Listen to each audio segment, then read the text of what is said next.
하나님 말씀은 베드로전서 1장 13절의 13절 말씀입니다. 베드로전서 1장 13절 제가 여러분 앞에 읽어드립니다. 그러므로 너희 마음의 허리를 동이고 근신하여 예수 그리스도에 나타나실 때에 너희에게 가져올 은혜를 온전히 바랄지어다. 아멘. 이제 우리 베드로전서 강의를 듣고 있는데 오늘은 8번째 시간으로 소제목이 주님이 다시 오시는 날 이것입니다. 언젠가는 하나님께서 정하신 그때가 이룰 것이고 하나님의 택하신 숫자가 채워지면 우리 주 예수 그리스도께서 큰 영광과 위엄을 가지고 하늘 보좌로부터 이 땅에 오실 것입니다.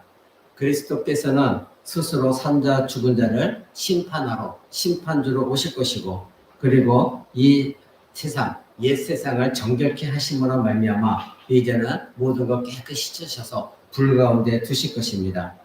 그때 이전에 죽었던 사람들은 땅에서부터 일어나서 그 영혼이 다시 육체와 연합하게 되어질 것이고 그때 여전히 살아있었던 자들은 다른 사람들처럼 죽지 아니하고 썩어질 것이 썩지 아니하는 몸을 입게 되어지는 변화가 일어나게 될 것입니다. 그때 죽은 사람들이 선악간에 이 세상에서 행한 일에 따라 심판을 받을 것이고 그리고 모든 사람들이 자신들이 저지른 모든 부주의한 죄들 그것이 말이 됐든 농담이 됐든 여러 가지 모든 것들에 대한 책임을 지게 될 것이고 그리고 이제 거짓으로 예수 그리스도를 믿었던 그 모든 사람들도 분명하게 하나님 앞에서 공개적으로 드러나게 될 것입니다. 그래서 심판에 대한 생각은 사악한 자들에게는 끔찍한 것입니다. 두려운 것입니다. 그러나 택한 자들에게는 예수 그리스도가 다시 오시는 그날이 심판의 날인데 오히려 택함을 받은 의로운 자들은 기쁨과 그것이 위로가 되어지는 것입니다. 왜냐하면 그동안에 신앙생활 하면서 겪었던 모든 수고와 그리고 고난, 이 모든 열매를 거둘 수 있기 때문에 그렇습니다. 그러나 믿지 않는 모든 사람들은 예수 그리스도가 다시 오시는 그날에 그들이 받아야 될 심판, 그것이 두려운 것이죠. 악한 자들은 그때 유죄 선고를 받을 것입니다. 그러나 저와 여러분들은 이제 하나님의 보좌 우편에 앉아 계신 그 예수 그리스도와 완전한 연합을 이루기 때문에 예수님이 입으신 영광의 몸 그것을 입는 날 그날이 바로 예수님이 오시는 그날입니다. 그래서 신자들은 누구나 다 그 예수 그리스도를 고대하고 있는 것이죠. 그래서 성경 마지막 계시록 마지막을 장식할 때에 주 예수여 어서 오시옵소서 이렇게 끝을 맺고 있는 것입니다. 사랑하는 성도 여러분, 예수 그리스도께서 다시 오실 날 이 세상의 모든 것이 다 끝이 나고 저와 여러분들은 부활의 몸을 입게 될 것입니다.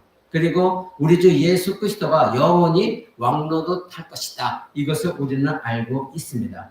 성경의 가르침은 어떤 일이 일어난지를 설명하는 데 목적이 있지 않습니다. 그날이 무엇을 가지고 올 것인지 우리들에게 알려주는 데 목적이 있는 것이죠. 그러니 어떤 사람들은 마지막 날에 이러이러한 현상이 일어날 것이다. 그런 현상에 매여 있지만 저와 여러분들은 그 예수 그리스도께서 오시는 그때에 우리에게 무엇을 가져다 주시느냐 이것에 우리는 더욱더 관심을 갖게 되어지는 것입니다. 그것이 첫 번째로는 무엇을 가져다 주느냐 그 마지막 날은 우리의 육체의 회복이 되는 것입니다. 육체의 회복 즉 승천하신 예수 그리스도가 이 땅에 승천하신 모습 그대로 다시 오신다고 약속을 하셨습니다. 바로 천사들에게 천사가 거기 있던 천사들이 바로 예수님 승천하신 거 보고 있는 제자들에게 그렇게 말했죠. 갈릴리 사람들아 어찌하여 서서 하늘을 쳐다보느냐 너희 가운데서 하늘로 올리우신 이 예수는 하늘로 가심을 본 그대로 오실 것이다. 이렇게 분명히 말했습니다. 사도행전 1장 11절에 나와 있는 말씀이죠. 그러니 이 말씀 그대로 예수 그리스도는 하늘로 올라가신 모습 그대로 즉 육체의 몸을 가진 그 모습 그대로 오신다는 것 우리는 이것을 기억해야 됩니다. 우리 주님께서는 인간의 몸을 입은 채로 하늘로 올라가셨다는 것입니다. 그러므로 우리 주님께서 재림하실 날 그날을 우리는 설명할 때에 하늘로 오르셨을 때 승천하실 때처럼 다시 오실 것이라는 것 즉 인간의 몸을 입으신 채로 오신다는 것 이것을 여러분들이 반드시 기억해야 됩니다. 예수님은 땅에 사셨을 때만 육체를 입은 것이 결코 아닙니다. 승천하셨을 때에도 인간의 몸을 입고 올라가셨고 지금도 육신적으로는 하나님 보좌 우편에 앉아 계십니다. 그리고 다시 오실 때에도 인간의 몸을 입으신 채로 다시 오실 것이다. 분명히 하나님은 약속하셨습니다. 이 사실이 우리에게는 굉장히 중요합니다. 그래서 성경에서 주님께서 다시 오실 날, 그날을 하늘로 오르셨을 때처럼, 즉 승천하셨을 때처럼 이렇게 표현한 이유가 있습니다. 그 이유는 예수님이 재림할 때조차도 육신적으로는 같은 모습으로 이 땅에 오실 것이다 이것입니다. 그래서 하늘로 오르셨을 때처럼 하늘로 가시는 본 그대로 다시 오신다는 것, 즉 육신적으로 우리 눈에 보이는 방식으로 승천하셨다는 것, 이것을 확언하고 주님께서 다시 오시는 날에 그리스도께서 그와 같이 육신을 입은 채로 오실 것이다. 이것을 또한 강조하고 있는 이유가 있습니다. 계속해서 그리스도께서는 육신을 입고 계신다는 것, 이 모든 것들은 저와 여러분이 구속받았다는 것, 이것에서 굉장히 중요한 문제입니다. 우리 주님께서 계속해서 몸을 입고 계시다. 그래서 다시 오시는 날에도 육체로 오실 것이다. 이 모든 사실은 우리에게 중요한 이유가 무엇일까요? 첫째로는 우리의 몸이 영화의 몸으로 변화되기 때문에 그렇습니다. 예수님이 입으신 몸으로 우리의 몸도 변화될 것이다. 분명 약속하셨기 때문에 그렇습니다. 우리 주님께서 이렇게 육체를 입으시고 재림하실 때 우리에게는 이전에 죽었던 사람들은 땅에서부터 다시 그들이 일어나서 육체와 연합될 것이고 그때 당시에 살아있는 사람들이라고 한다면 그 상태 속에서 죽지 아니하고 썩지 아니하고 쇠하지 아니하는 몸으로 순식간에 변화되어질 것이기 때문에 그렇습니다. 데살로니가전서 4장 16절은 이렇게 말합니다. 우리 그 앞에 데살로니가전서 4장 16절 한번 봅니다. 제가 가진 성경으로는 332쪽에 있습니다. 데살로니가전서 4장 16절 17절 제가 여러분께 읽어드립니다.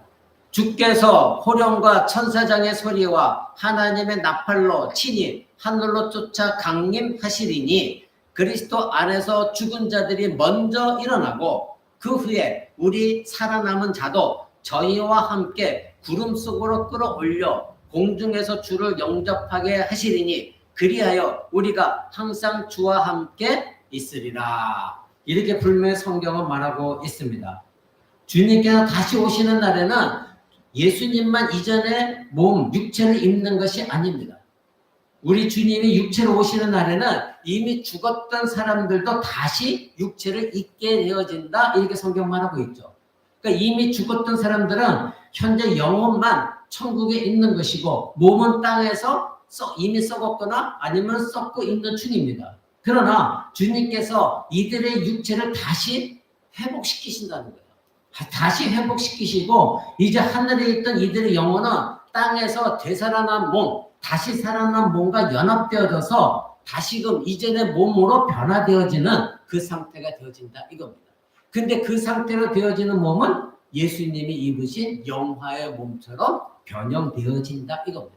그것이 우리가 교리에서 배웠던 것처럼 영화입니다.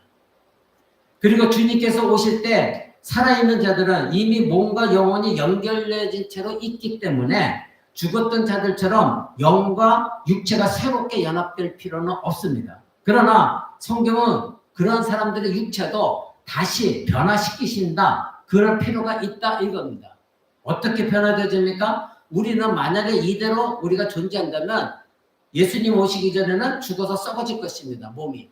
그런데 우리가 이제 예수님 오셔서 우리가 변화되어지는 상태는 어떤 상태냐면 썩어질 것이 썩지 아니할 것으로 순식간에 변화되어지는 그런 몸을 입게 되어진다 이겁니다. 이것이 바로 예수님 오실 때 우리 신자들이 얻게 되어질 축복입니다. 그래서 예수님은 이 땅에 오실 때도 육신의 몸을 입고 오셨고 부활 승천하실 때도 여전히 육신의 몸을 입고 승천하셨고 지금도 하나님 보좌 우편에 앉아 계신 상태 속에서도 육신의 몸을 입고 앉아 계시고 다시 오실 때도 인간의 몸을 입고 오시는 이유가 우리와 같은 몸으로 우리 자신을 예수님의 몸으로 변화시키기 위한 것이다. 이렇게 성경은 말하고 있는 것입니다. 성경이 부활에 가르치고 있는 아주 중요한 가르침인 것입니다. 왜 썩어질 것이 썩지 않을 것을 입어야 되는가? 그 이유를 고린도전서 15장은 이렇게 말합니다. 여러분 그 앞에 고린도전서 15장 한번 봅니다. 고린도전서 15장은 부활장이라고 합니다. 15장 52절 53절을 봅니다. 제가 아직도 284쪽에 있습니다. 나팔소리가 나매 죽은 자들이 썩지 아니할 것으로 다시 살고 우리도 변화하리라. 이 썩을 것이 불갑을 썩지 아니할 것을 입겠고 이 죽을 것이 죽지 아니함을 입을 것이다. 이 썩을 것이 썩지 아니함을 입고 이 죽을 것이 죽지 아니함을 입을 때에는 사망이 이김에 삭힌 바 되리라고 기록된 말씀이 응할 것이다. 이렇게 성경 분명히 말하고 있습니다. 이 고린도전서의 말씀에 의하면 우리 주님이 다시 오시는 날 우리가 갖게 될 그 육체는 우리가 지금 사용하고 있는 육체와 다르다는 거예요. 이미 죽었던 사람들이 받게 되는 육체도 살아있을 때에 사용했던 육체와 똑같은 것이 결코 아니고 살아있는 사람들 역시 자기 자신이 가지고 있는 육체 그대로 주님께 올려오는 것이 아니라 육체의 변화가 일어난다는 겁니다. 근데 그 육체의 변화가 일어나는 그 이유는 무엇입니까? 바로 주님께서 다시 오시는 날에는 죄가 완전히 사라지기 때문에 그렇습니다. 죄가 없기 때문에 그렇습니다. 전혀 새로운 종류의 세상이 열리기 때문에 우리의 몸도 변화될 수밖에 없는 겁니다. 지금 우리가 가지고 있는 이 육체는 죄된 세상 속에서 살고 있기 때문에 이 육체는 언젠가는 멸망을 당하게 되어 있습니다. 근데 예수님이 오셔서 모든 것이 심판할 때는 다 회복시키셔서 새로운 세상이 되기 때문에 그 새로운 세상에 걸맞는 죽지 않는 몸, 그것이 우리에게 필요한 것이기 때문에 우리의 몸을 다시 변화시킨다. 이것입니다. 사랑하는 성도 여러분, 이 고린도전서에서 표현하고 이 말씀 그대로입니다. 바로 죽은 자들이 썩지 아니할 것으로 다시 살아난다는 거예요. 썩을 것이 불갑을 썩지 아니할 것을 입겠다는 거예요. 여러분, 저와 여러분들은 만약에 살아있는 동안 예수님 오신다고 한다면 우리의 몸은 썩지 아니할 몸으로 불갑을 전혀 썩지 아니할 죽지 아니할 몸으로 변화되어집니다. 이것을 믿는 것이 신자입니다. 그러게 우리는 살아있는 동안 예수님이 오시기를 소망하는 거예요. 우리 주님께서 다시 오실 때 우리 육체에 일어나는 변화, 그것은 뭐예요? 썩지 않는 것, 죽지 않는 것, 그 변화입니다. 그때 우리가 입게 될 육체는 전혀 변화와 쇠퇴가 없는 영원 무궁한 육체, 예수님이 입고 계시는 육체, 썩음도 없고 죽음도 없는, 병들지도 않고 상함도 없는 그런 육체를 입게 되어진다 이것입니다. 그러기에 우리는 마지막 날에 일어날 일들에 대해서 그날에는 주님께서 육체로 오실 것이다. 이 사실과 함께 우리도 예수님의 몸처럼 썩지 아니하는, 쇠하지 아니하는, 죽지 아니하는 영원한 몸, 영화의 몸, 이것을 입게 되어진다. 이것을 우리는 알고 믿어야 됩니다. 그래서 예수님이 육신의 몸을 입고, 즉 썩지 않고 쇠하지 아니하고 죽지 않은 영화의 몸을 입고 다시 오신다는 것, 그것이 우리에게는 굉장히 중요한 이유가 되는 겁니다. 우리 주님이 다시 오실 날에도 육체로 오실 것이다. 이것이 중요한 이유가 바로 우리의 몸이 그와 같이 변화될 것이기 때문에 그렇습니다. 두 번째로는 마지막 날은 끝이 아니라 회복의 날이기 때문에 그렇습니다. 육체가 썩지 않는 것, 죽지 않는 것을 변화된다는 그 의미는 우리의 육체가 하나님께서 처음 지으셨던 아담과 하와가 죄를 범하기 이전의 그 몸, 그것으로 회복하신다. 이것을 의미하는 것이죠. 하나님께서 처음 지으신 육체, 그것은 죄가 없는 육체였습니다. 죄의 영향력이 전혀 미치지 않았던 육체였죠. 그때 아담과 하와는 만약에 죄를 범하지 않았다면 영원히 썩지 아니하고 죽지 아니하는, 쇠하지 아니하는 몸을 입었을 것입니다. 그렇기 때문에 예수님이 다시 오셔서 예수님의 육체의 몸을 입고 오시는 그 의미는 과거에 아담과 하와가 입었던 몸, 죄를 짓기 이전에 하나님의 창조하셨던 영원 무궁한 몸, 그 몸으로 변화시키신다는 의미를 갖고 있는 것입니다. 그러니 이것은 무엇을 의미합니까? 마지막 날이 불신자들에게는 마지막이라고 생각하지만 우리 신자들은 회복의 날이 되는 겁니다. 어떤 회복? 아담과 하와를 처음 하나님의 창조하셨을 때에 죄가 없었던 몸, 영광스러운 몸, 그 몸으로 다시 우리를 회복시키시는 날, 그날이 예수님이 오시는 날이다 이겁니다.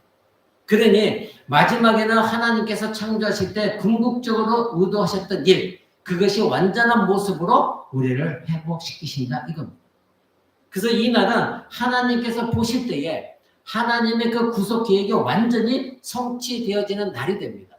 왜냐하면 아담과 하와가 죄를 범했기 때문에 하나님의 구속 계획이 시작되었거든요. 그러면 이 구속의 계획이 마지막 완성되어지는 것은 예수 그리스도가 다시 오심으로 말미암아 예수님이 입으셨던 육체의 몸, 영원한 몸, 영광의 몸, 즉 아담과 하와가 입었던 영원한 몸을 우리에게 다시 주시는 것, 그것이 구속의 완성입니다. 우리가 이 땅 가운데 구원을 얻는 것, 지금 구원을 얻은 상태이죠. 이것이 완성이 아니라 예수 그리스도가 다시 오셔서 예수님의 몸과 같은 영광의 몸을 입는 것, 그래서 아담과 하와가 입었던 몸으로 회복되어지는 것, 그것이 하나님의 구속의 완성, 마침이다 이것입니다. 그렇기 때문에 예수님이 오시는 그날은 마지막이 아니라 우리에게는 회복의 날이 되는 것입니다. 또한 예수님이 눈에 보이는 방식으로 오신다는 그 의미는 주님의 재림이 육신으로 오시기 때문에 우리의 눈으로 보이는 방식, 즉 어떤 방식으로 예수님이 오시느냐 이겁니다. 눈에 보여지는 방식으로 오시기 때문에 큰 영광과 그리고 큰 위엄을 가지고 이 땅에 다시 오실 것입니다.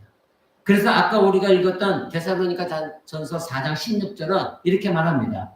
주께서 호령과 천사장의 소리와 하나님의 나팔로 친히 하늘로 쫓아 강림하실 것이다. 조용히 오시는 것이 아니라 처음에 예수님이 이 땅에 오실 때는 아주 조용히 극소수의 사람만 알게 마구간에 태어나셨습니다. 그러나 다시 오실 때는 하늘로부터 놀라운 호령 소리가 나고 그리고 천사장들의 나팔 소리와 함께 누구나 다 알 수 있는 상태로 예수님이 이 땅에 오신다. 이렇게 분명히 약속하고 있습니다. 그러니 비밀스럽게 오시는 것이 아니라 보이지 않게 오시는 것이 아니라 보이는 방식으로 이 세상에 다 드러나는 방식으로 예수님은 이 땅에 오신다는 그런 의미입니다. 이것은 예수님의 다시 오시는 날이 어떤 국지적이고 소규모적으로 그래서 특정된 사람들에게만 나타나시는 그런 방식이 아니라 온 세계 만방의 모든 사람들이 죄인이 됐건 하나님을 믿는 사람이 됐건 모든 사람들이 보여지는 방식으로 이 세상에 나팔 소리와 함께 큰 영광과 위엄을 가지고 오신다는 겁니다. 그래서 마지막 날에는 하나님께서 이 피조 세계에 계획하셨던 모든 일이 궁극적으로 다 성취되어지는 놀라운 영광의 그날이 되어지는 것입니다. 그래서 우리는 그날을 지금 살아있는 동안 보기 원하여 그날을 사모하고 있는 것이죠. 세상의 시작도 하나님의 영광 속에서 시작되었습니다. 그렇죠? 하나님은 아담과 하와를 지으시고 심히 기뻐하셨습니다. 하나님의 모든 영광이 피조 세계에 다 드러나셨습니다. 그렇다면 세상의 마지막에 이 예수님 오시는 날도 하나님의 영광에 드러나는 것은 당연한 것입니다. 이런 다른 말로 하면 하나님께서는 첫 창조를 통해서 하나님 자신의 영광을 드러내셨듯이 마지막 창조를 통해서도 하나님의 영광은 드러나지는 것입니다. 자, 그러면 이 마지막 날 회복의 특징은 무엇일까요? 그것은 하나님께서 이 죄된 세상을 정결케 하기 위하여 불 가운데 두신다는 겁니다. 이 마지막 날의 특징은 세상은 불타게 되어 있다 이것입니다. 여러분 베드로후서 3장 7절을 한번 봅니다. 베드로후서 3장 7절 말씀입니다. 제가 가진 성경은 386쪽에 있습니다. 베드로후서 3장 7절. 이에 하늘과 땅은 그 동일한 말씀으로 불사르기 위하여 간수하신 바 되어 경건치 아니한 사람들의 심판과 멸망의 날까지 보존하여 두신 것이다. 이렇게 말씀하십니다. 보통 사람들이 베드로후서의 말씀을 오해하기 쉽습니다. 이 하늘과 땅이 불사르게 된다. 이 말씀을 문자 그대로 해석하기 때문에 이렇게 끝내버리시는구나 이렇게만 생각합니다. 그러나 성경에 불사르기 위하여 이렇게 말한 것은 불살라서 없애버린다 그런 뜻이 결코 아닙니다. 이 베드로후서에 해당되는 본문을 보면 심판에 대한 주제가 두 가지로 나타나는데 여러분 7절 말씀을 이 6절과 연결시켜서 봐야 됩니다. 6절을 한번 보십시오. 이로 말미암아 그때 세상은 물에 넘침으로 멸망하였으되 그리고 나서 지금 우리가 읽었던 7절을 말씀하십니다.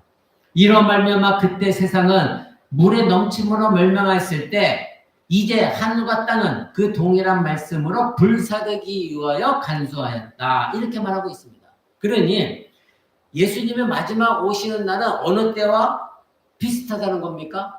노아의 홍수 때와 비슷하다는 겁니다. 그러니까 우리가 알아야 될 것은 이 두 심판의 요소가 노아의 홍수 때는 물로 심판하셨고 예수님 오실 때는 불로 심판하신다 이겁니다. 그런데 물과 불은 둘 다 성경에서 대표적으로 무엇은 도구로 사용하셨냐면 정결하게 하시는 도구로 물과 불을 사용하셨습니다. 그러니까 성경은 씻는 것을 통해서 정결하게 하는 요소를 물을 사용하셨고 그리고 더욱더 이거보다 궁극적으로 정결케 하는 것은 불사르심으로 말미암아 태우심으로 말미암아 정결케 하신다. 이렇게 성경은 말하고 있습니다. 여러분은 이 정결법에 대해서 여러분들이 많이 들으셨습니다. 그런데 불도 똑같이 정결케 하는 의식에 불을 사용했습니다. 민수기 31장 23절에 보면 이런 말씀이 나옵니다. 무릇 불에 견딜 만한 물건은 불을 지나가게 하라. 그리하면 깨끗하게 하려니와 오히려 정결케 하는 물로 그것을 깨끗게 될 것이며 무릇 불에 견디지 못할 모든 것은 물을 지나가게 할 것이다. 이렇게 말합니다. 그러니까 구약성경 민수기 31장에 보면 물과 불을 다 정결하게 하는 도구로 하나님이 사용하셨다는 것을 우리는 알 수가 있는 것이죠. 그러니 정결케 하는 도구가 멸망시키는 도구가 되었다는 사실은 우리에게 매우 중요한 점을 알려주고 있습니다.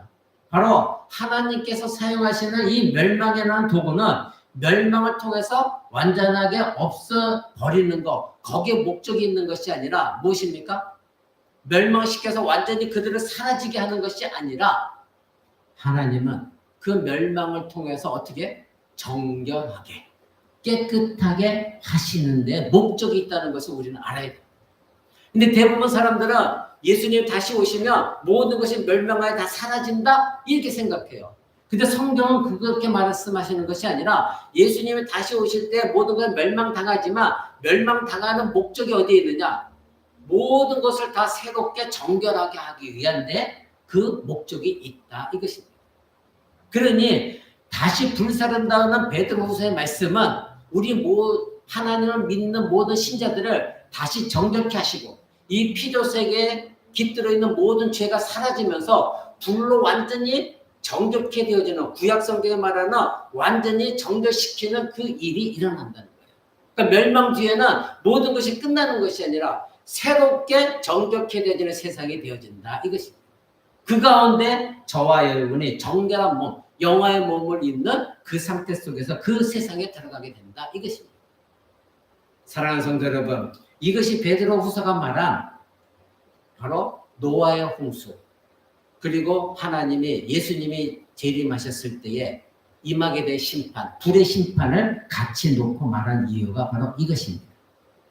사랑하는 성도 여러분, 그러기에 우리는 그날을 바라보는 이유가 이 세상이 끝이 된다가 아니라 나는 하나님이 내게 새로운 몸을 입혀주실 것, 영화의 몸, 썩지 아니한 몸, 예수님이 입고 계시는 영화의 몸, 그 몸을 입고 끝난 세상이 아니라 새롭게 죄가 없는 깨끗한 세상, 그 세상에 내가 들어가게 되어진다. 그것을 바로 베드로 사도는 새 하늘과 새 땅이다 이렇게 말하고 있는 것입니다. 저와 여러분들은 예수님이 오시게 되어지면 새 하늘과 새 땅에 들어가게 되어집니다.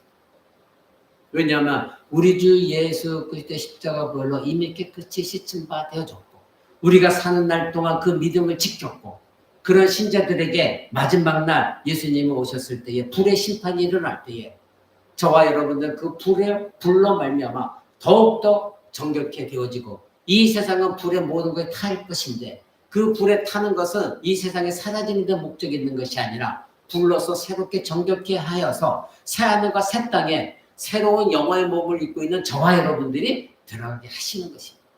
그것에 심판의 목적이 있는 것입니다. 이것을 우리는 깊이 인식하고 있어요.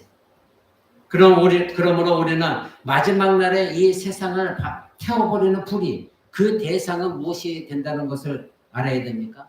죄라는 겁니다. 노아 용서 때는 이 죄를 물로 덮으셨습니다. 그리고 새로운 세상을 펼치셨습니다. 그런데 예수님 다시 오실 때는 이 불로서 그 죄를 다 불살라 버리신다는 겁니다. 죄로 말미암은 모든 피조세의 악이 불로 제거되어진다. 그런 의미인 것입니다. 이것이 바로 성경적으로 말하면 하나님의 구속이 완성되어지는 것이고 새롭게 창조되어지는 것이다. 이것입니다. 즉 마지막 날은 첫 창조 때 좋았더라 이렇게 말씀하신 그 상태대로 회복되어지는 것. 그것이 바로 예수님이 오시는 날 우리에게 임하는 것입니다. 사랑하는 성도 여러분, 그날은 그래서 새하늘과 새 땅, 그날에는 눈물도 없는 것입니다. 우리 주 여호와 하나님 예수 그리스도와 함께 있는 것. 그러게 그 나라에는 눈물도 다 씻겨지는 것이고 사망도 더 이상 없는 것이고 애통하는 것이나 근심하는 것이 없는 것. 그리고 아픔도 없고 병들지 아니하는 것. 그것이 바로 새하늘과 새 땅입니다.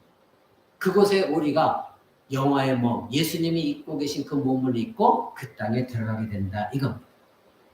사랑하는 성도 여러분, 그러나 마지막 날은 성경의 말씀 그대로 심판의 날이라는 것, 이 또한 사실입니다.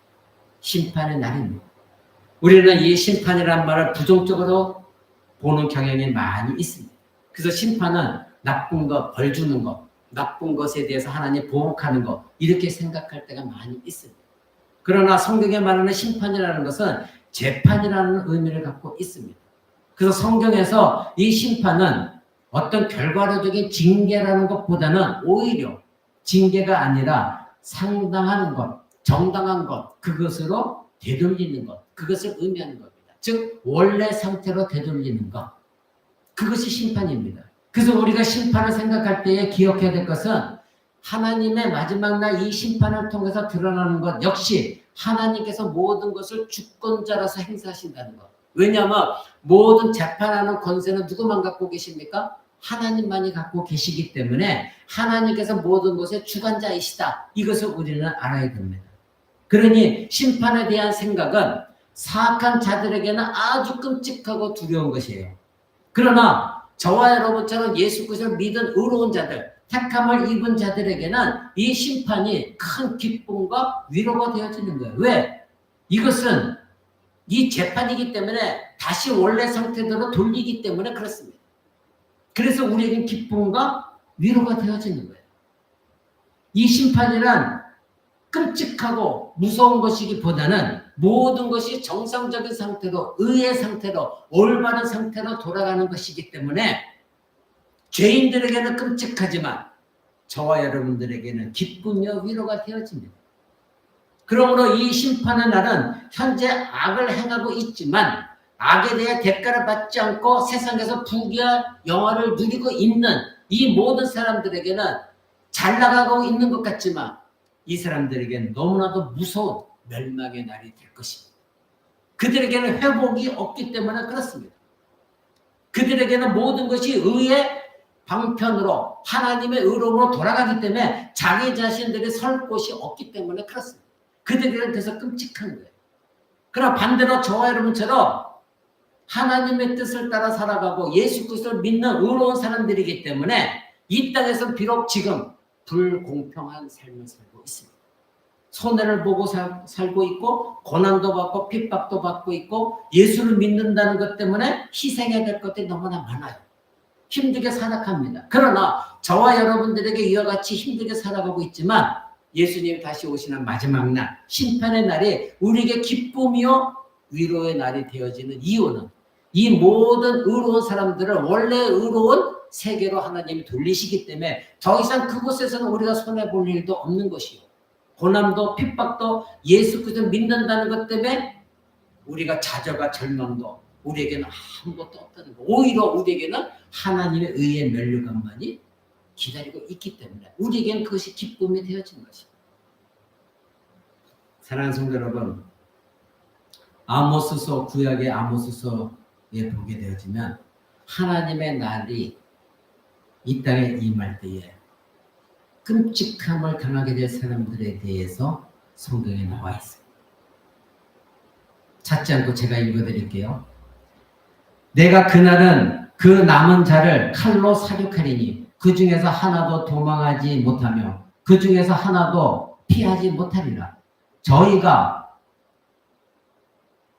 저희가 파고 음부로 들어갈지라도 내 손이 거기서 취하여 낼 것이요 하늘로 올라갈지라도 내가 거기서 취하여 내려올 것이다. 갈멜산 산꼭대기에 숨을지라도 내가 거기서 찾아낼 것이요 내 눈을 피하여 바다 밑에 숨는다 할지라도 내가 거기서 뱀을 명하여 물게 할 것이요 그 원수 앞에 사로잡혀 갈지라도 내가 거기서 칼을 명하여 사륙하게 할 것이다. 놀랍고도 끔찍한 말씀입니다. 즉 죄인들, 하나님을 믿지 않는 악한 자들은 아무데도 피할 데가 없다는 겁니다. 하늘 꼭대기에 산 꼭대기에 숨는다 할지라도 찾아내시겠대요. 바다 밑속에 숨는다 할지라도 뱀을 보내셔서 그 뱀으로 물리게 하시겠다는 겁니다. 어쨌든 그들을 그 원수들 그 악한 행위 그대로 하나님이 심판하시겠다 이겁니다. 그날이 여호와의 날이 이르는 날이다 이겁니다. 악을 행하는 모든 사람들은 다 심판 앞에 나올 수밖에 없다 이것입니다.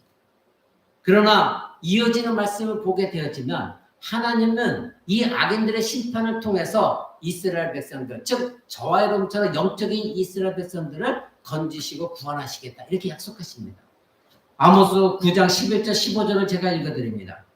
그날에 내가 다윗의 무너진 장막을 일으키고 그 틈을 막으며 그 타락한 것을 일으켜서 옛적과 같이 세우고 저희로 에돔의 남은 자와 내 이름을 일컫는 만국의 기업으로 얻게 하리라. 보라 날이 이를지라 그때에 바뀌는 자가 곡식 빼는 자의 뒤를 이으며 포도를 밟는 자가 씨 뿌리는 자의 뒤를 이으며 산들은 단 포도주를 흘리며 작은 산들은 녹으리라. 내가 내 백성 이스라엘에 사로잡힌 것을 돌이키리니 저희가 황무한 성읍을 건축하고 거하며 포도원을 삼고 그 포도주를 마시며 가원들을 만들고 그 과실을 먹으리라. 내가 저희를 그 본토에 심으리니 저희가 나의 준 땅에서 다시 뽑히지 아니하리라. 이는 네 하나님 여호와의 말씀이니라.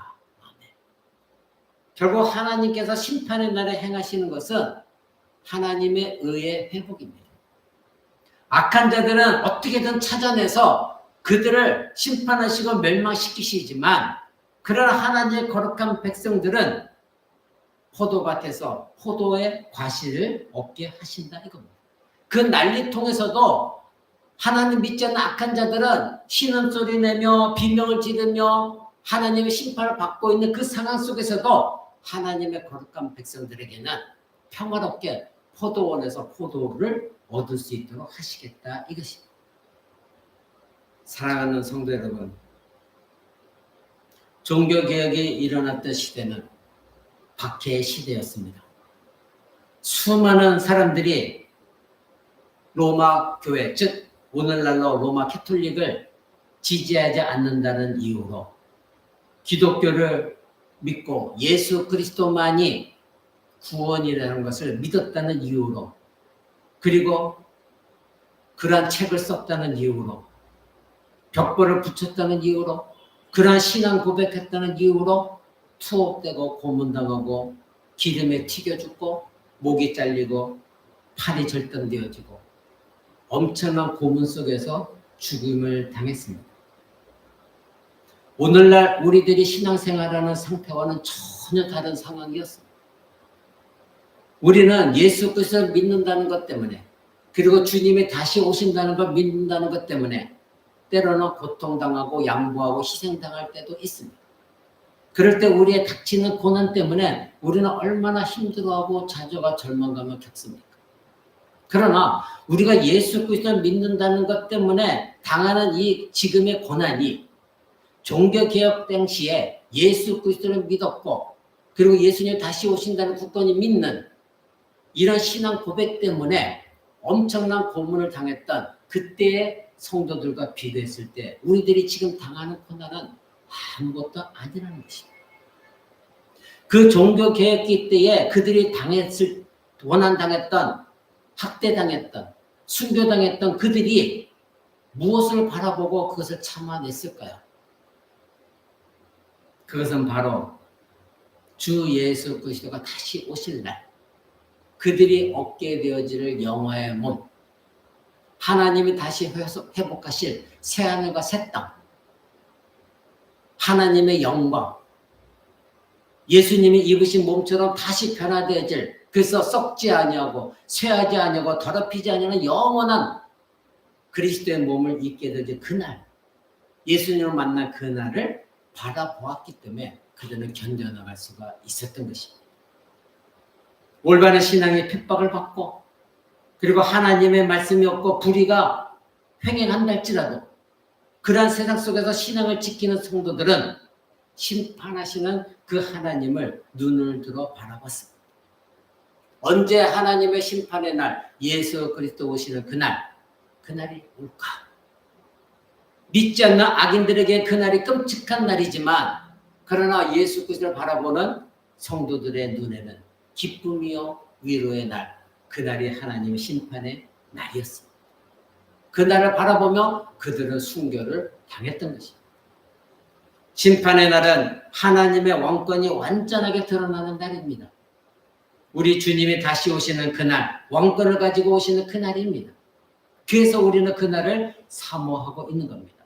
이 세상 모든 사람들은 하나님의 통치의 왕권을 가지고 오는 그 예수 그리스도를 바라보며 놀라게 될 것입니다. 그때서야 후회할 것입니다. 아, 예수를 믿을걸. 나도 예수를 믿을걸. 그러나 불의한 그 핍박 가운데 고통당했던 사람들, 그리고 저와 여러분은 예수님이 자신의 왕권을 가지고 다시 오시는 그날 우리는 기쁨 속에서 그 주님을 찬송하게 될 것입니다. 영광 속에서 그 주님을 바라보게 될 것입니다. 그래서 성경의 마지막 문장 요한계시록 21장 20절은 이렇게 말합니다. 이것을 증거하신 이가 가라사대 내가 진실로 속히 오리라 하실거늘 아멘 주 예수여 오시옵소서. 분명히 예수님은 사도 요한에게 이 성경을 마지막 기록하게 하시고 나서 약속하셨습니다. 내가 진실로 속히 오리라. 그랬을 때 이 성경을 마지막 기록하는 사도 요한은 외칩니다. 아멘 주 예수여 어서 오시옵소서. 이렇게 그 주님을 기다리며 이 성경을 마지막 기록했습니다. 모든 시대의 교회가, 모든 시대의 성도들이 세상 속에서 고통을 당하고, 그리고 불의와 핍박을 당하고, 투옥당하고, 고문을 당하고, 희생을 당하면서도 언제나 그들이 고대하고 외쳤고 기다렸던 것은 무엇입니까? 그들의 외침은 무엇이었습니까? 아멘 주 예수여 어서 오시옵소서. 이것이었습니다. 사랑하는 성도 여러분, 저와 여러분도 지금 세상 가운데 살아갈 때 억울함도 있고 고난과 핍박이 있고 너무나도 힘든 가운데 살아가고 있지만, 그러나 우리는 심판의 날을 고대하면서 끝까지 믿음을 지켰던 믿음의 선진들을 생각하며 견뎌나가야 됩니다. 그리고 우리도 외쳐야 됩니다. 어렵고 힘든 세상 속에서도 아멘 주 예수여 어서 오시옵소서. 그날 심판의 날 하나님은 모든 것을 다시 회복시키실 것입니다. 예수 그리스도가 입으신 그 몸을 나에게도 주실 것입니다. 그 몸은 썩지 아니하고 쇠하지 않는 몸, 새 하늘과 새 땅의 날을 하나님께서 들어가게 하실 것입니다. 아멘. 주 예수여 어서 오십소서. 지금 고통스러우나 힘들고 어렵지만 그러나 그날을 사모하며 참고 견디며 인내하겠습니다. 주 예수여 어서 오시옵소서. 이렇게 고백함을 견뎌 나가는 사람들이 주 예수 그리스도를 다시 오시는 그날을 사모하는 자요, 진정한 그리스도인인 것입니다. 그러한 믿음으로 살아가는 저와 여러분 되시기를 주 예수 그리스도 이름으로 간절히 축원을 드립니다.